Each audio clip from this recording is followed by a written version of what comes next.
I'm Caitlin Kenney, and welcome to a special episode of Liberty Talks brought to you by Hinesville Homes.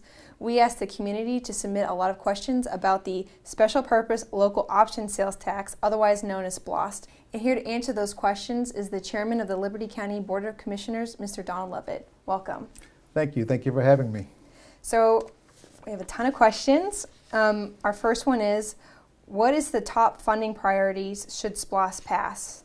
And I think you said they're possibly looking at next year to put on the ballot? Next year on the ballot. Yeah. And so what are the justified needs for some of those priorities? Well, certainly they're always going to be the debt of the Justice Center, and I'm sure the city follows say that the City Hall. There's no way we want to pass those things on to our general fund, so they have to be at the top of the list. But beyond that, we're going to canvass the community and see what they feel, see how they feel. Other communities have done this successfully, and we're just going to talk to the people and see what they would add to the SPLOST list based on what the law would allow on the SPLOST list. Okay, so the Justice and the City Hall are the only two that you define, yes. Okay, and then how do you plan to improve management of SPLOST and keep voters informed? I think we did a good job of managing it. Of course, there are reports done at every one of our county commissioner meetings. Some communities, though, have created like a SPLOST commission, not to necessarily decide how the SPLOST is spent, but they're the eyes and ears for the community. We're really looking into doing that this time, creating such a commission here in Liberty County. A lot of people also talked about property taxes and how SPLOST concerns those. And one person asked, why should I vote for SPLOST when you're just going to raise my property tax anyways? What are your plans on cuts should it not pass? There's a misconception out there that we're going to raise property taxes anyways. I'm not sure where that came from, but it's not true. Certainly the commission and all of our taxing municipality entities look for ways to cut taxes. I mean, that's just something that elected people do. So there was nothing in our mindset about raising taxes as relates to SPLOST. SPLOST helps to keep the taxes reduced because a lot of those things that SPLOST paid for may now have to be taken up in some part by ad valorem property taxes. And certainly we're going to temper that as much as we can, but I don't know where the misconception came from, and I know it's there, but it's not true that we were just going to quote unquote raise taxes anyway. Okay, yeah. And so what are your plans on further cuts if they're not going to pass? Yeah. The idea of further cuts, the more things we can allow SPLOST to pay for, the less things the general fund or property tax has to pay for. So that's how you look. That's the correlation. The more things that are SPLOST sponsor, less things the general fund, i.e., property taxes, have to sponsor. Right. Some folk accuse us of depending on SPLOST. Now, listen, SPLOST paved a lot of roads. SPLOST did special projects. SPLOST helped buy ambulances, patrol cars, all those kind of things, which we still can do, but certainly at a much slower pace than we want to. But also it shifts some of those needs, bona fide needs, to our general fund. So that's how SPLOST has been really helpful, really beneficial to Liberty County countywide. So, but if people don't want to vote for it again next year, what are they? You guys still going to keep the new property tax rate and then do more cuts, or? This past fiscal year for the county, we were able to use those SPLOST funds that only ended in March 31st. So therefore, we were able to offset some of our county expenditures with SPLOST, but without that for an entire fiscal year, then some of those things have to roll into our general fund. It has to be totally sponsored by our general fund or by our property taxes. So it shouldn't be conceived as a raise in the millage rate, but SPLOST helped to temper that. And without SPLOST, then it all becomes a part of the general fund. Less those things that we decide we're just not going to have. But there are some things that, are state mandated, they have to be sponsored, so we have no choice in doing some of those things. Okay. How do you negate the perception that property owners are held hostage via increases in property taxes if SPLOST fails again? I think you kind of talked about it, but... Yeah. In fact, it's funny you asked that. Some citizens have told us we should have made it very clear that, without SPLOST, we have to roll some of these things into property tax. We didn't want to do that because we were told that's scare tactics, That's why we didn't do that. But here again, there's some things, though, that we have to fund that has to be funded by the general fund that SPLOST was helping with. So without SPLOST, it goes back to the general fund. Is that, so most of your revenue comes from property taxes? Yes. So, so I guess like one person was asking, you know, he was asking about housing rates and sales taxes, like, and I guess what he was asking was, did the property tax increase make up for what SPLOST funding would have been? No, not at all. And the citizens don't want to see that number. Was it, how big of a deficit was it? I can't put it into financial terms.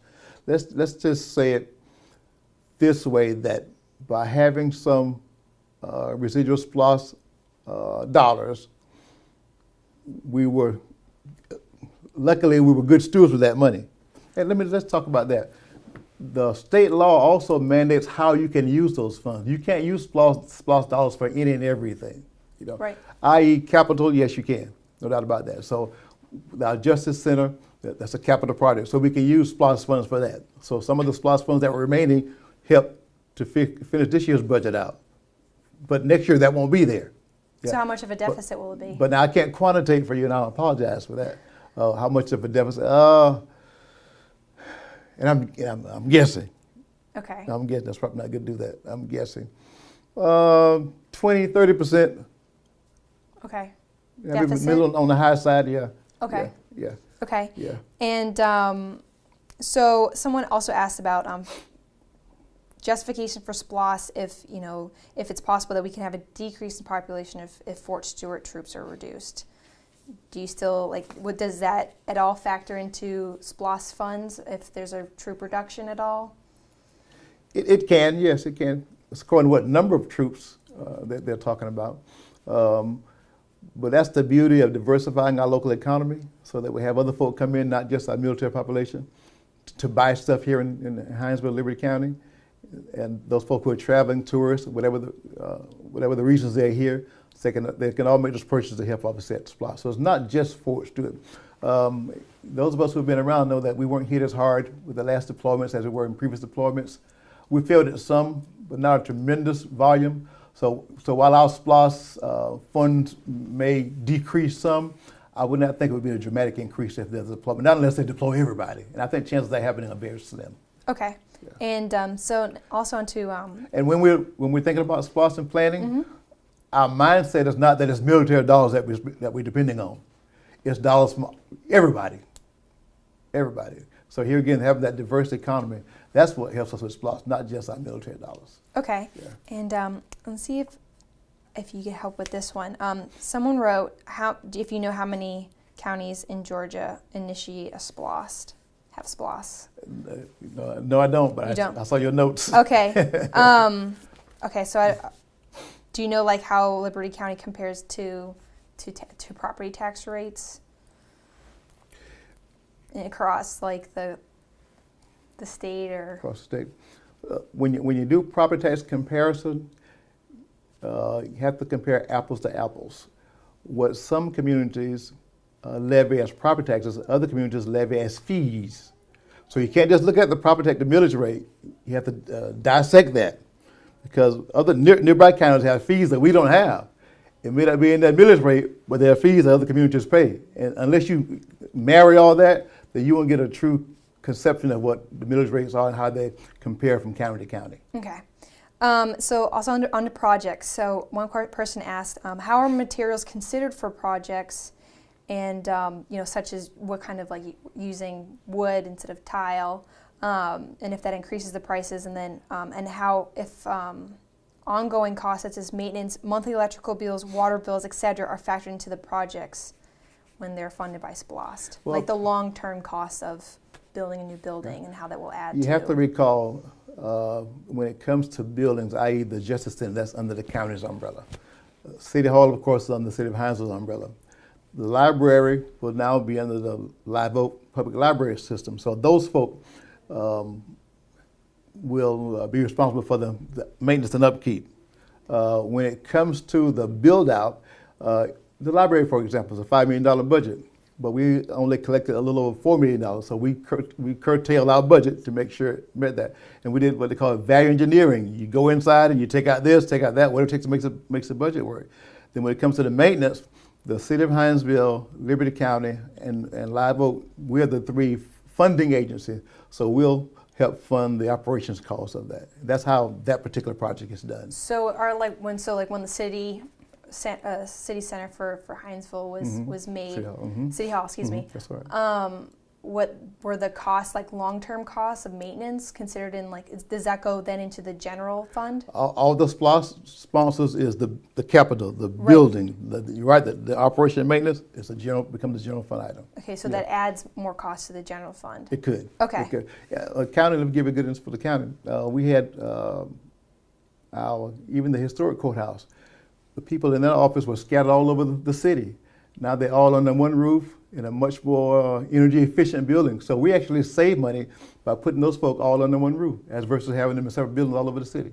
Okay. So people have to make sure they look at it across the board. Across the board. Right. Yeah. And also for our last question, talked a little bit about SPLOST funds and what they can be used for. A lot of people asked, what is the money used for specifically, and what are other things such as SPLOST funds used to pay? Are planning meetings at Jekyll Island, St. Simmons, or China trips also paid for from SPLOST funds? No, SPLOST funds for capital improvements only. And that's some of the buildings we talked about earlier. That's buying police cars, that's buying ambulances, that's building libraries, that's working on senior citizens building, all those kind of things. No planning, our recreation department depends a lot on SPLOST because we buy a lot of the equipment they use, those kind of things. So the things that you just referenced, no, SPLOST would not. It'd be illegal to use SPLOST for those kind of things. Okay, and is there anything else you'd want the community to know or understand about SPLOST? Disappointed that SPLOST didn't pass. We worked real hard on that.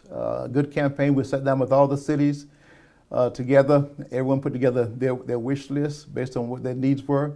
We went around the county, had a very poor showing for our community listening sessions.